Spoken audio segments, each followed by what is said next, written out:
Hello everybody. Instructive Chess Classics continues today with a beautiful positional game by Alexander Alekhine.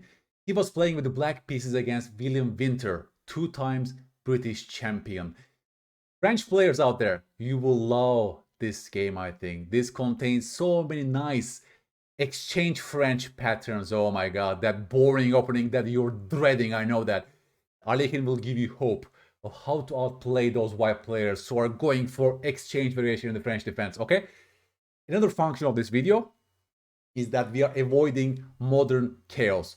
Those games, such classics, are very instructive. They are displaying us certain positional themes and patterns in a clean way. And that's a function of studying chess classics. You can really understand patterns in a simpler and easier way. Because if you look at modern games, it's full chaos. It's very subtle. It's a very little chance that you can extract useful lessons. So let's dive in and have a look at this game, folks. It's funny. The game starts as a d4 opening, and after Alekhine's e6, it transposes to a French defense after d5. And the white player goes for the exchange French. I know many French players, you're dreading this. As my students, you don't have any, nice response against this. But Alekhine in this game will show you a nice setup that you can be ambitious. You can try to outplay those white players. And it starts here. Alekhine makes a strange looking move knight c6 because he's getting in the way of his c-pawn, but he has a very clear plan. He will move the bishop and the queen somewhere, and he will go for castle long in this game and to create asymmetry. Because white is seeking for symmetry, black is breaking it with placing the queen, getting the bishop out ASAP, and castling long. That's a very ambitious setup against exchange French, folks. Okay, so now we understand black's game plan. He wants to castle long and create this position. So Alekhine castles long in this position, and white, he doesn't and cannot even castle short because you get mated on h2, right? That's always good to blunder check your moves. So white player will also form a plan. Get the bishop out and castle long. They want to keep the symmetry against stronger opposition. That's also instructive, right? Like the white player is playing a little bit passively. He's avoiding asymmetries and imbalances, but this will also backfire because Alekhine will show his class. g6 is already a signal for the upcoming plan, folks. Knight e7, and white player castles long as well, so that's interesting.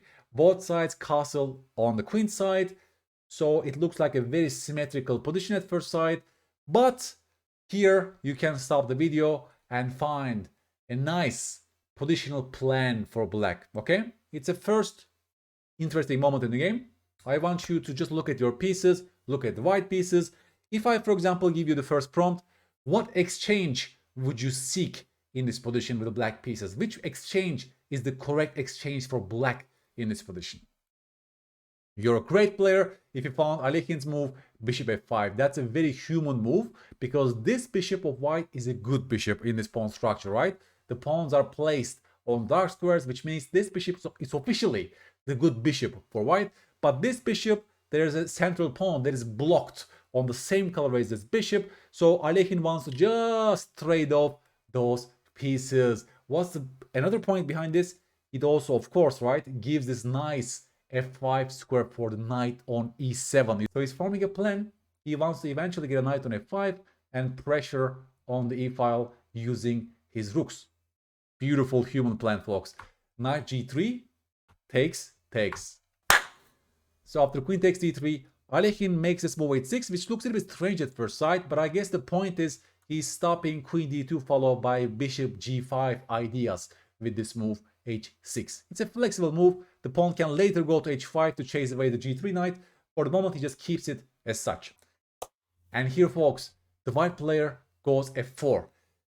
This move has some drawbacks. I want you to take a step back right now and tell me what are the potential drawbacks of this move f4. If I ask you, tell me a couple of bad things about this move, what would you say in general? What I'm seeing is this, folks. This pawn move is weakening the e4 square. This could be relevant later on, as Alekhine shows us. Plus, the bishop gets a little bit sad on e3. The bishop itself gets less support right now as a result of f4. These are all the bad things behind this move. You also take away the square f4 from your pieces. Now, if white played correctly, this move could be justified later on, but he couldn't. Okay?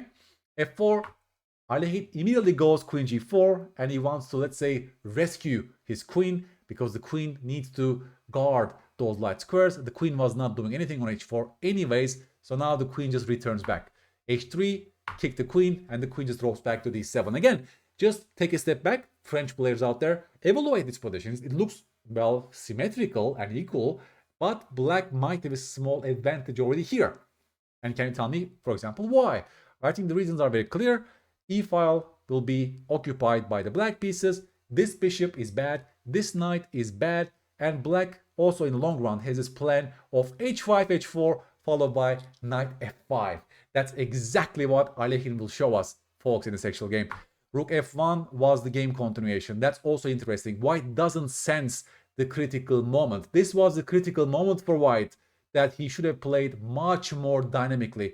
f5 is the best move, folks, in this position. f5 must be played because the argument is very simple. White wants to activate their pieces on the f-file. If black, for example, takes and goes for the endgame, white will definitely create good play on the f-file after moves like rook f1, right?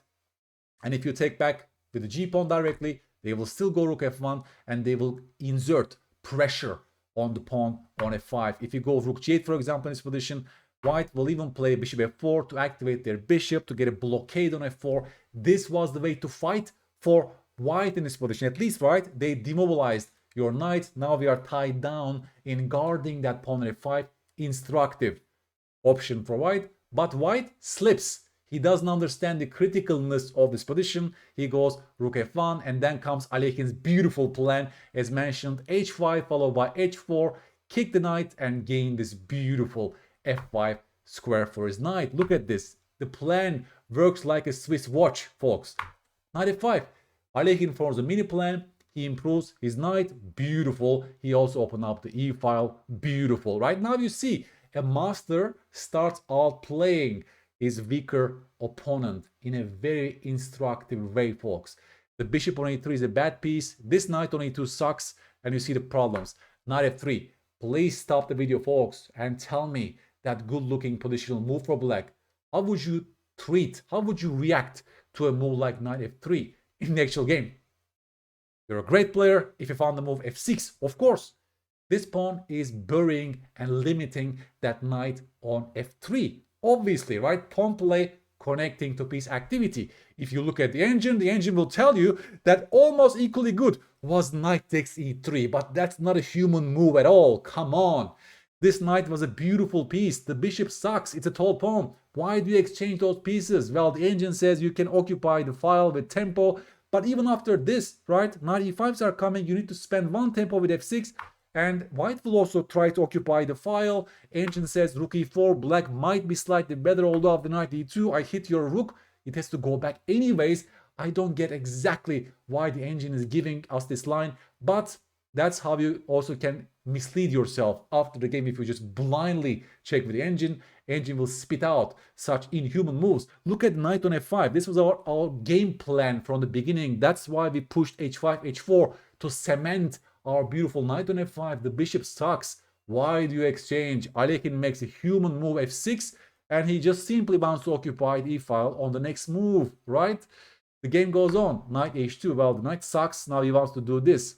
Alekhine immediately goes rook e8. Of course, occupies the e-file with tempo. The only open file.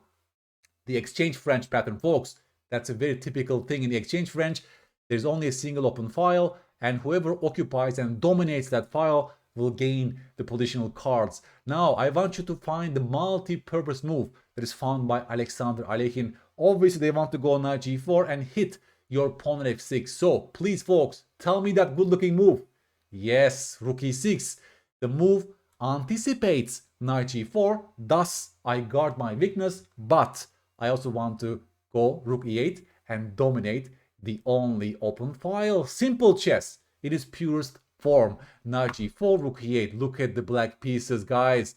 Just look how Alekhine is improved in the last 5 or 7 moves in this position, and white player didn't improve at all. The white position actually got a little bit worse while black's position improved, and that's exactly what makes this game very instructive, folks. Rook e1. Again, I want you to stop the video and find that beautiful positional idea for black. How do you improve even further your pieces? You're a great player if you found Alekhine's gun idea. Rook e7, and Alexander Alekhine is forming the Alekhine's gun. Isn't it cute that you execute an idea, positional idea that was just given your name?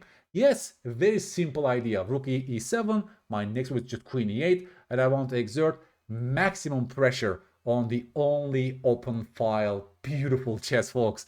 King d1, well, white is just helpless.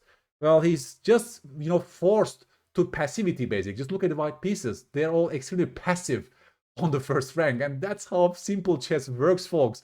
Queen e8 is on the board. Now white is suffering. He just goes back and forth, has no productive plans. Queen f3. My question is this: is this pawn really under fire? Are we facing a real threat? First, establish a threat. No, because the queen is tied down in guarding that knight on e2, right? Counting rule, please. If I don't make a move, you cannot take the pawn because your knight is lost as a result. That's how bad the white position is after queen f3. We are facing no threats. We have maximum tension on the board. And now comes my beautiful question. And this game is so beautiful because even this part, guys, it's so instructive. I want you to stop the video and find that beautiful positional mini plan that was found by great Alekhine, and that's about the worst place piece principle. What is your worst place piece in this position for black? Yes, the knight on c6 is your worst place piece. The knight has no business on this square. It's dominated by the pawn chain c3 and d4, correct? So, how can we improve this knight, folks? It's a very simple question. You're a great player if you came up with the idea, knight a5 to c4, and look at this move now. b3 is on the board. It looks like white is just stopping your idea of knight c4. But do you remember the Shankland Rule? Strong players make their good-looking moves work anyways using tactics.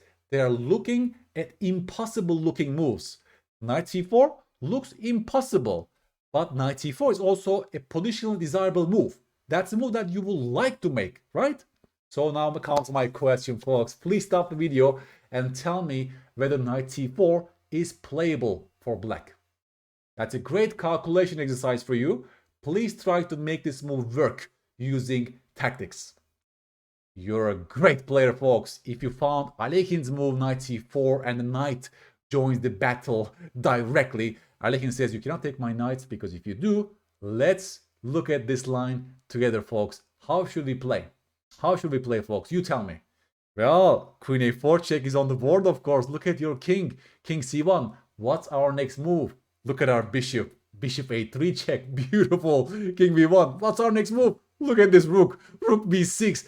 Just look how he transferred every piece to the queen side, right? After king a1, well, queen c2, and you have no defense against the very simple move, queen b2 mate. In fact, after this, I can do this anyways, and you get mated. Isn't it lovely, folks? Isn't it beautiful? That's why I love this game, because it shows us everything that is about good positional chess. Looking at your worst place piece, improving it, using tactics to make your good-looking ideas work.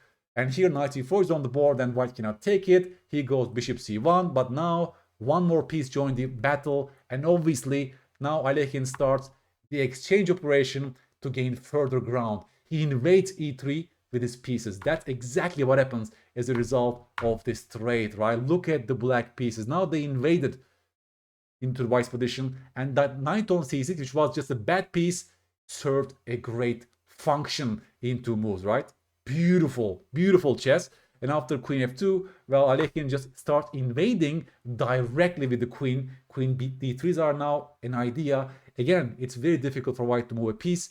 They tried knight c1 to offer some trades, but here comes a very simple move. Rook takes c3. I take your weak pawn. Now black, just purely by piece domination, converted their advantage to an extra pawn in this position.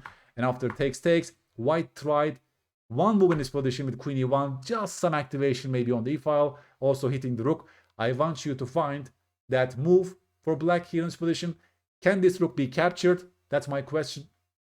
No, because your rook on f1 is also under fire. So Alekhine just simply play king d7 and says, you know what, if you take my rook, I take your rook, and things are collapsing for you on the king side.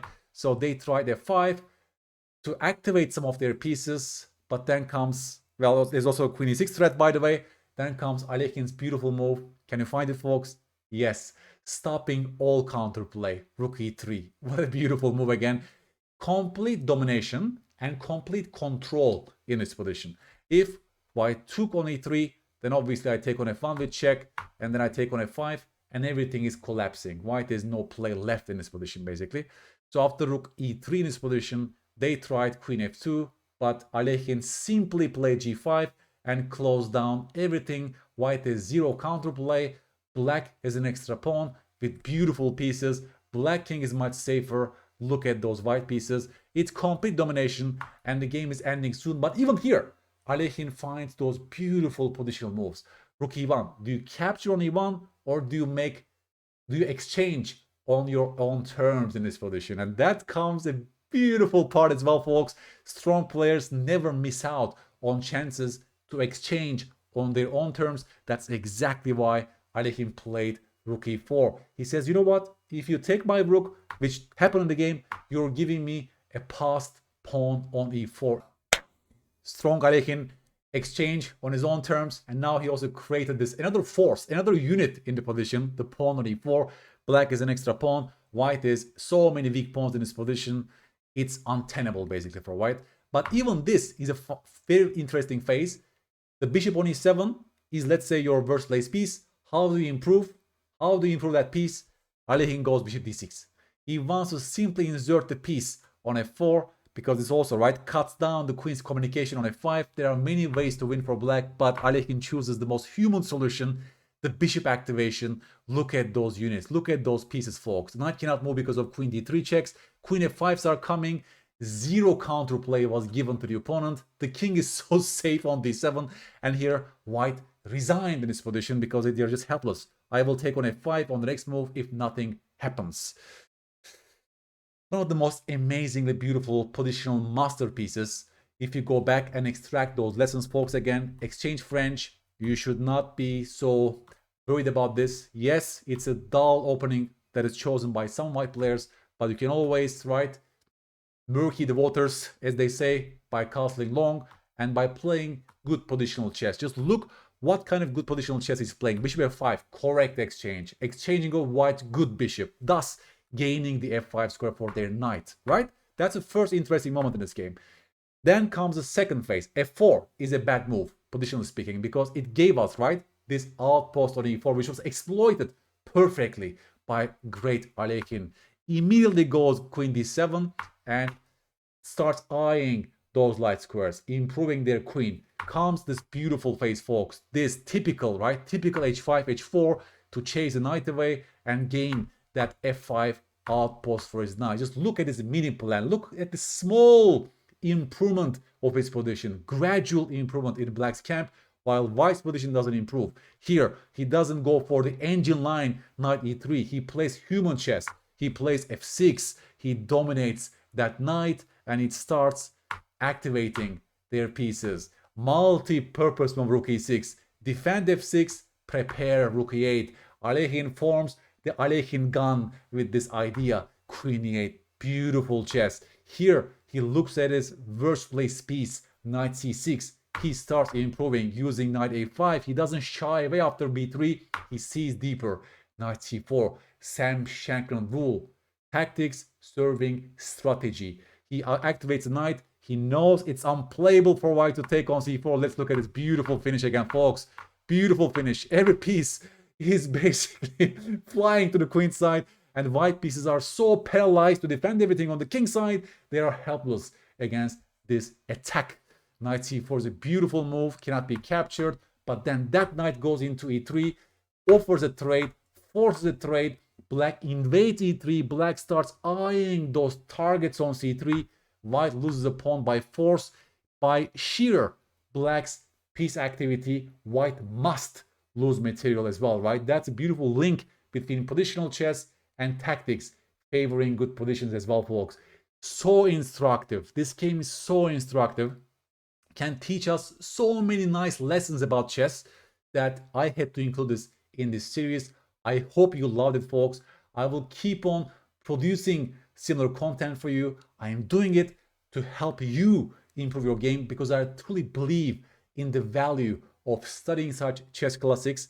This is how you get better as players because you see there's a connection here between opening, middle game, end game. That's why looking at the entire games with good annotations, with good coaches, hopefully as I do in this case, folks, is tremendous value. I got better at chess by looking at such full games. I got better at chess by analyzing annotated master games. Please give me a like and subscribe if you like this video, folks. That's very important for me to be able to continue producing similar content. For similar positional themes as you see in this game, the art of multi-purpose moves on Chessable will drill those lessons, right? Also, the art of exchanging pieces will feature very similar themes to this game. Remember, bishop f5 idea for Alekhine? You will see similar positions in that course. The art of awakening pieces and burying pieces also touches those positional themes on Chessable. Please do check out them, folks, and I will catch you on the next episode on the instructive chess classics. Bye bye.